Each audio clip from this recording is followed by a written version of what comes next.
Assalamualaikum warahmatullahi wabarakatuh. Bismillahirrahmanirrahim. Alhamdulillahi rabbil alamin. Wal aqibatu lil muttaqin wala udwana illa 'alal zalimin. Allahumma shalli wa sallim ala sayyidina Muhammadin wa ala alihi wa sahbihi ajmain, amma ba'du. Ilahi anta maksudi wa ridhaka matlubi, atini mahabbataka wa ma'rifatak. Ashabal fadilah, ahli silsilah tariqah qadiriyah naqsabandiyah, Pondok Pesantren Suryalaya, wabil khusus Syekhina wa murabbi arwahina pengarsa Abah Aus Qaddasallahu sirrah wa nafa'na Allahu bihi wa bi anwa'i ulumihi wa asrarihi wa karamatihi. Para wakil talqin yang hadir, para asatis, para kiai, ikhwan akhwat yang dirahmati oleh Allah Subhanahu wa ta'ala. Pada kesempatan ini saya akan mengkaji tentang as-suhbah, pembahasan dalam kitab Haqaiq Tasawuf yang ditulis oleh Syekh Abdul Qadir Isa Al-Halabi. Nama kitabnya Haqaiq Anit Tasawuf. Bismillahirrahmanirrahim. As-suhbah. Suhbah itu asal katanya pertemanan, teman, sahabat. Tapi dalam dunia tasawuf, suhbah itu dekat dengan seseorang yang mempunyai kemuliaan. Kalau bahasa kita, suhbah itu bertemu dengan guru, mursyid. Itu istilah suhbah. Tidak ada yang salah. Jadi suhbah itu menjalin hubungan antara seseorang dengan orang lain. Dalam dunia thariqah, suhbah itu menjalin hubungan yang kuat, baik secara jasmani ataupun rohani, antara kita dengan guru mursyid. Bismillahirrahmanirrahim. Inna li suhbati asaran amikan fi sahsiyatil mar'i wa ahlakihi wa suluki. Sesungguhnya dalam suhbah mempunyai pengaruh yang kuat, fi sahsiyatil mar'i, dalam kepribadian seseorang, wa ahlakihi, dan ahlaknya, wa sulukihi, dan suluk ibadahnya. Wasahib yaktasibu sifati sahibihi bita'assuri ruhi wal iktida'il amali. Seseorang bisa mendapatkan, bisa ditularkan, bisa mendapatkan atau bisa ditularkan dengan sifat-sifat temannya melalui sambungan rohania ataupun perbuatan yang zahir. Jadi seseorang itu bisa ketularan rajin ibadah karena temannya rajin ibadah. Ketularan akhlaknya pemurah karena temannya seorang yang pemurah. Begitu pula sebaliknya, ketularan malas ibadah karena temannya malas ibadah. Ketularan sifat sombong karena temannya mempunyai sifat sombong.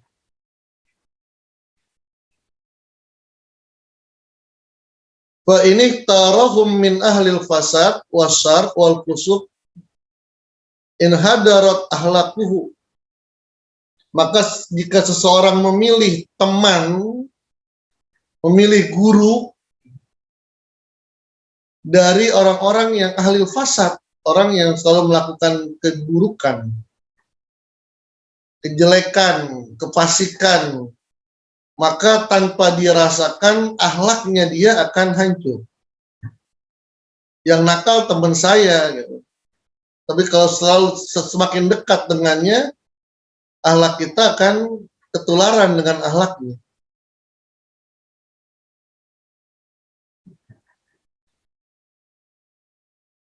Wanhatot sifatuhu tadrijian duna ayaspur. Dan sifat temannya yang buruk itu akan menular kepada sifat kita perlahan-lahan tanpa kita menyadarinya.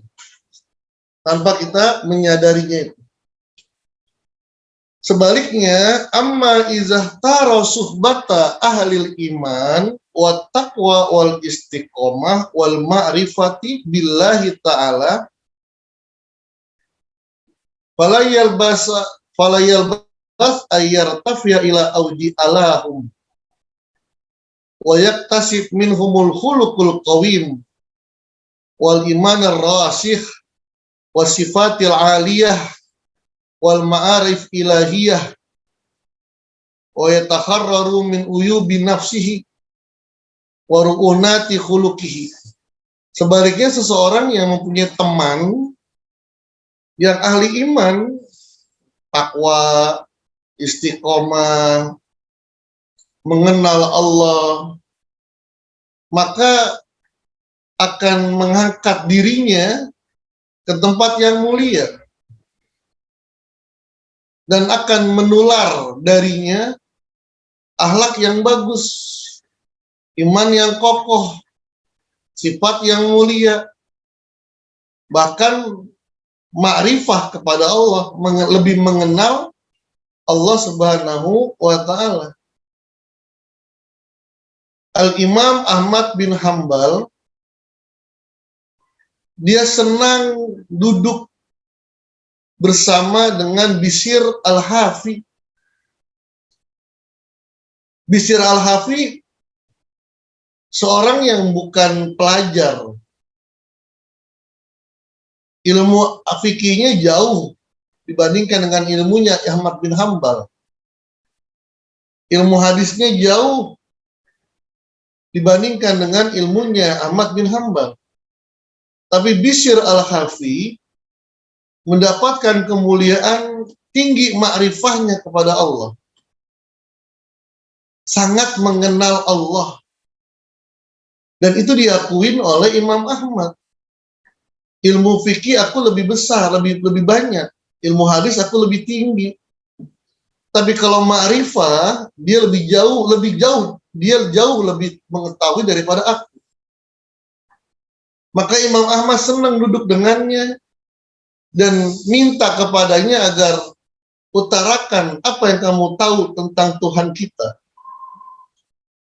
Apa yang kamu tahu tentang Allah. Begitu pula kita sebenarnya. Meskipun kita punya titel yang tinggi,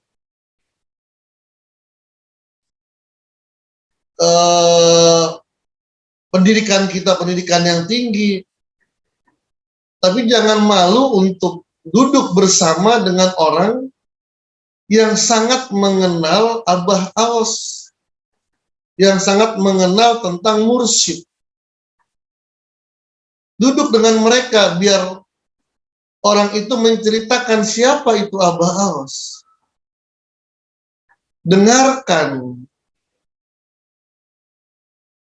bagaimana dia menceritakan tentang kemuliaan, keagungan dari Abah Aos. Karena thariqah ini kan kuncinya adalah keyakinan dan kecintaan kepada guru mursyid. Keyakinan dan kecintaan kepada guru mursyid. Gak cukup hanya mengamalkan la ilaha illallah, tidak cukup hanya mengamalkan khotaman, nggak cukup hanya menghadiri manakib. tapi dia harus yakin dan cinta kepada guru mursyid. Maka setiap mubalik, setiap wakil talqin ketika berbicara, bicarakan tentang gurumu, tentang Abah Aos. Ternyata berbicara tentang Abah Aos tidak ada habisnya. Bahrun bila sahil, lautan tanpa tepi. Ada filosofi laut.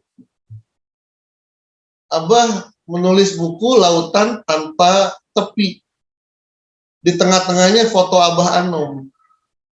Kemarin ketika bersama dengan Abah menunjuk, nih gara-gara buku ini Abah dipanggil profesor. Jadi profesor, kata Abah.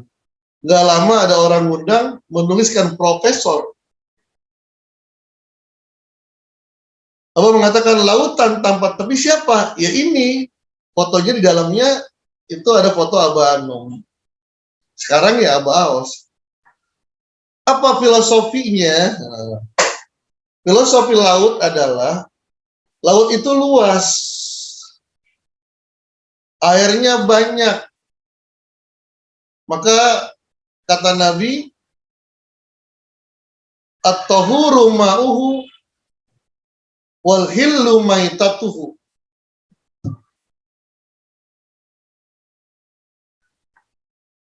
Laut itu at-tahuru ma'uhu al hillu maitatuhu. Airnya suci, bangkainya halal. Ini filosofinya tinggi. Air laut suci selamanya. Ada air najis. Homer itu kan al-khamrun najisun. Najasatul ainiyah. Arak, minuman-minuman keras, alkohol, itu najis. Najisnya najis zatnya. Bawa seember homer. Airnya najis, kan homer itu najis, kena baju, ya baju kita najis. Seember homer ditumpahkan ke laut. Air itu ditumpahkan ke laut. Pertanyaannya, apakah laut itu menjadi najis? Atau sebaliknya, air homer itu yang bercampur dengan air laut malah menjadi suci? Saya ulangi lagi. Ya. Ada, jangan homer lah, mohon maaf. Air kencing lah.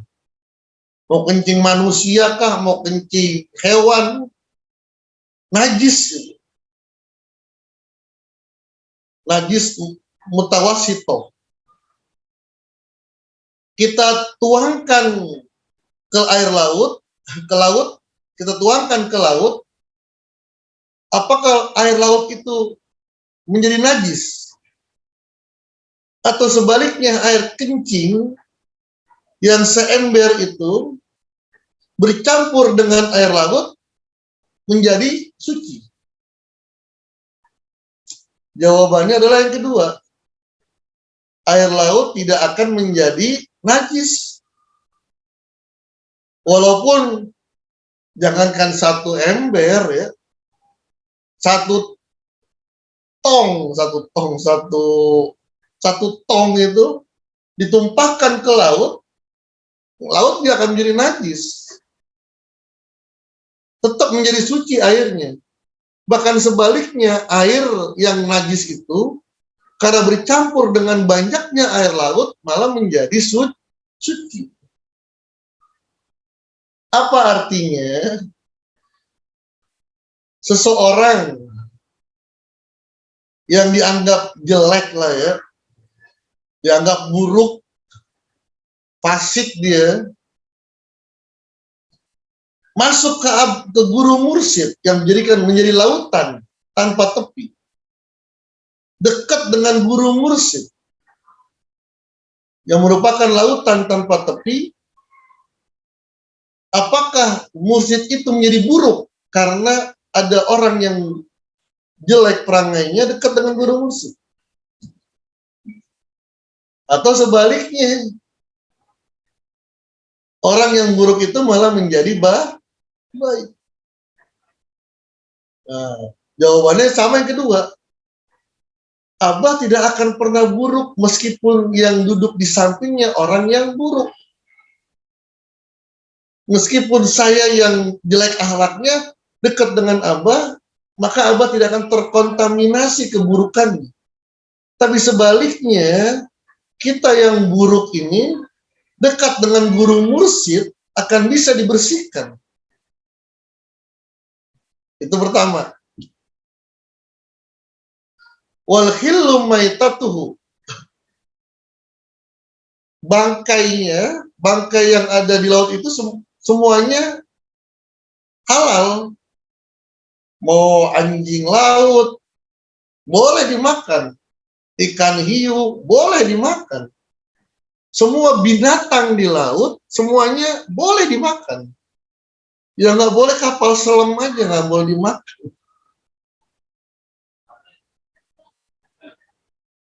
Artinya apa? Di laut itu berbagai macam binatang.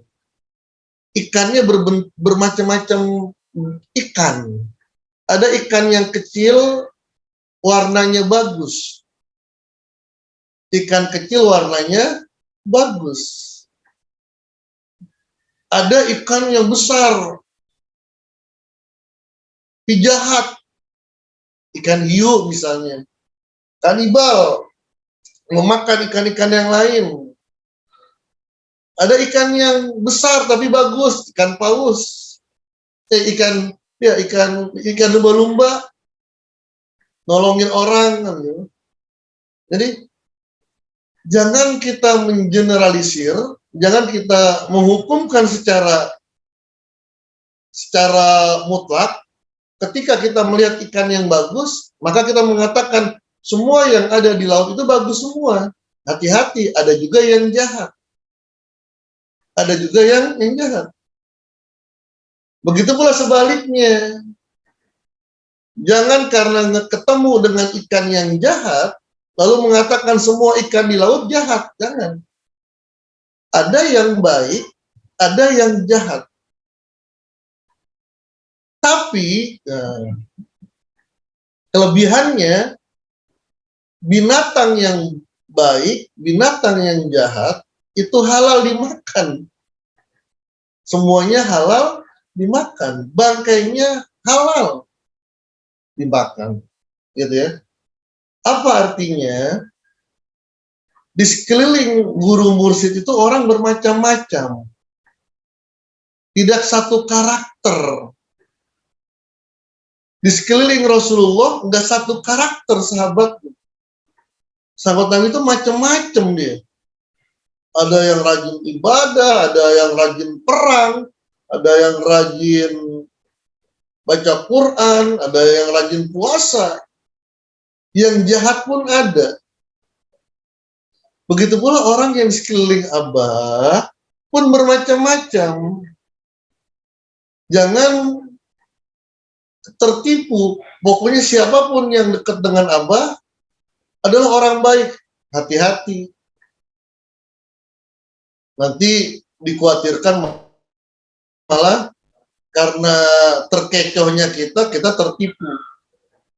Begitu pula ketika melihat ada orang yang dekat dengan Abah nggak bagus, jangan mengatakan semua tidak bagus. Hati-hati juga. Nah, gitu. Tapi kelebihannya siapapun dia, ketika dia dalam wafatnya, itu yang saya lihat. Dunia begini ketika hidupnya, wah macam-macam hidupnya. Ketika wafatnya, ditampakkan husnul khotimahnya. Si A masih hidup, wah macam-macam lah perilakunya lah. Tapi ketika dia wafat, terdengar berita-berita wafatnya begitu bagus, begitu indah. Nah, itu suhbah.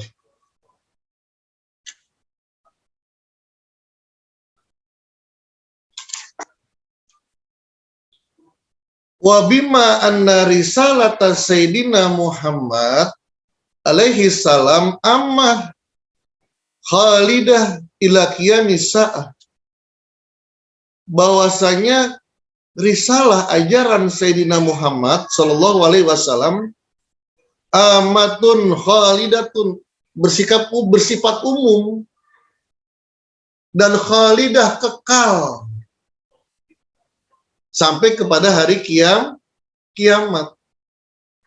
Jadi ajaran Rasulullah yang dibawa oleh Rasulullah itu akan selalu ada sampai datangnya hari kiamat. Fa inna li Rasulillahi sallallahu alaihi wasallam wurasan minal ulama'il arifina billahi ta'ala. Dan bahwasanya Rasulullah mempunyai pewaris-pewaris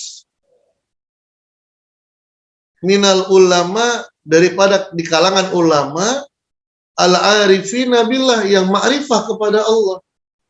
Di antaranya adalah guru mursyid. Ya, ulama-ulama pewaris, tapi yang benar-benar al-warisul kamil adalah guru mursyid. Al-warisul kamil itu pewaris yang sempurna, yang warasu an-nabiyihim al-ilma wal khuluqa wal imana wat taqwa, yang mewarisi dari Rasulullah itu ilmunya, apa yang dia lakukan berdasarkan apa yang dilakukan oleh Rasulullah, akhlaknya ikut Rasulullah, keimanannya benar-benar seperti Rasulullah, takwa, ketakwaannya pun begitu seperti Rasulullah. Fakanu khulafa'u anhu fil hidayati wal irsad wa da'wati ilallah. Mereka adalah wakil-wakilnya Rasulullah. Siapa? Di antaranya guru mursyid. Mereka adalah wakil-wakil Rasulullah yang memberikan hidayah, menyampaikan hidayah, petunjuk, dan dakwah. Dari mereka lah kita mengambil cahaya. Wa man nasarahum faqad nasaraddin. Siapa yang menolong mereka, maka dia telah menolong agama Allah. Wa man rabato hablahu bihibalihim faqad ittasala bi Rasulillah sallallahu alaihi wasallam. Nih, bagus kata-katanya nih. Wa man rabato hablahu bihibalihim. Siapa yang mengikat talinya, kita kan punya tali nih. Kita punya tali, nggak kelihatan. Siapa yang mengikat talinya dengan tali mereka, tali guru mursyid, maka akan menyambung kepada Rasulullah. Akan nyambung ikatannya kepada Rasulullah. Jadi tidak akan sampai kepada Rasulullah tanpa kita mengikat tali kita kepada guru mursyid. Kita ikat. Guru mursyid mengikat kepada guru mursyid sebelumnya. Kita ikat tali kita ke Abah Aos. Ikat tuh, dengan ikatan yang keras. Abah Aos selalu mengikat talinya kepada Abah Anom. Abah Anom selalu mengikat talinya kepada Abah Sepuh. Terus sampai kepada baginda Rasulullah. Kalau sekarang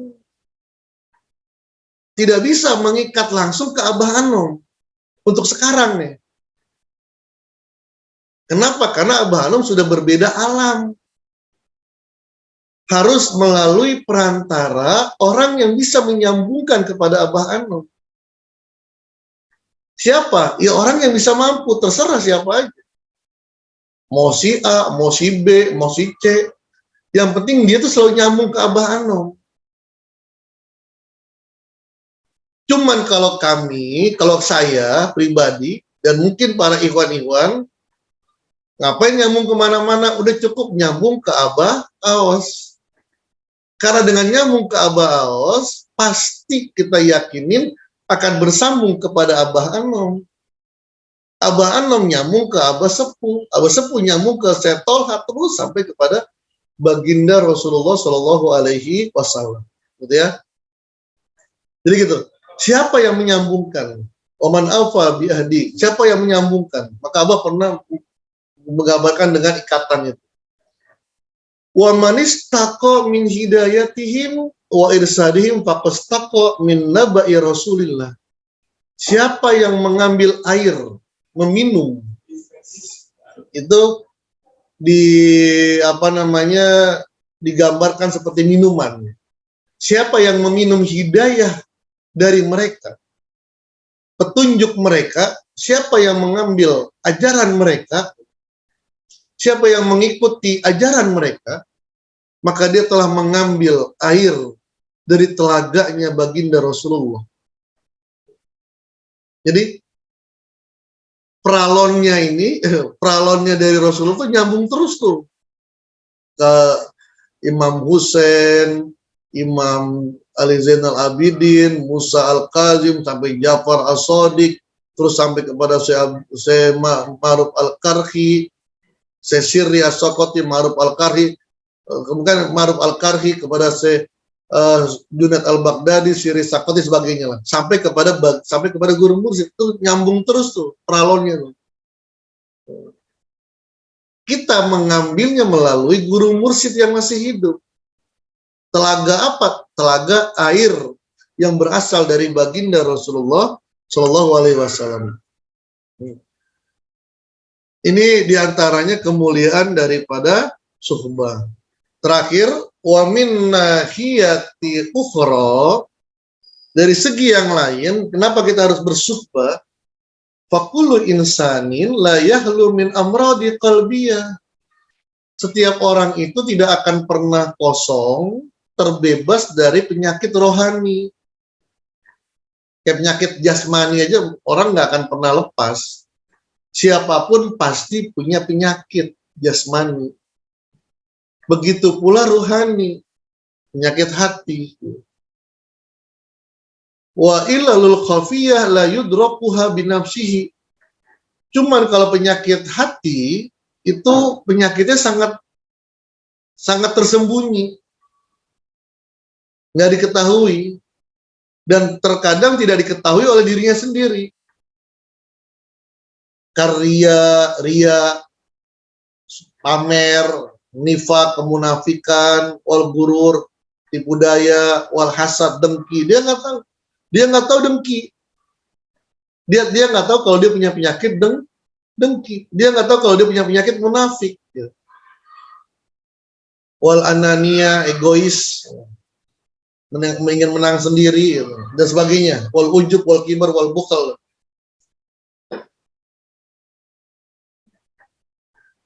Bahkan terkadang orang mempunyai sifat-sifat seperti ini, dia mengira bahwasanya annahu ya akmalun nasi khuluqan. Dia termasuk orang yang paling sempurna akhlaknya. Wa aqwamuhum dinan, orang yang paling kokoh dalam beragama. Ini dikatakan hadza huwal jahlul murakkab. Ini merupakan kebodohan yang berlipat-lipat.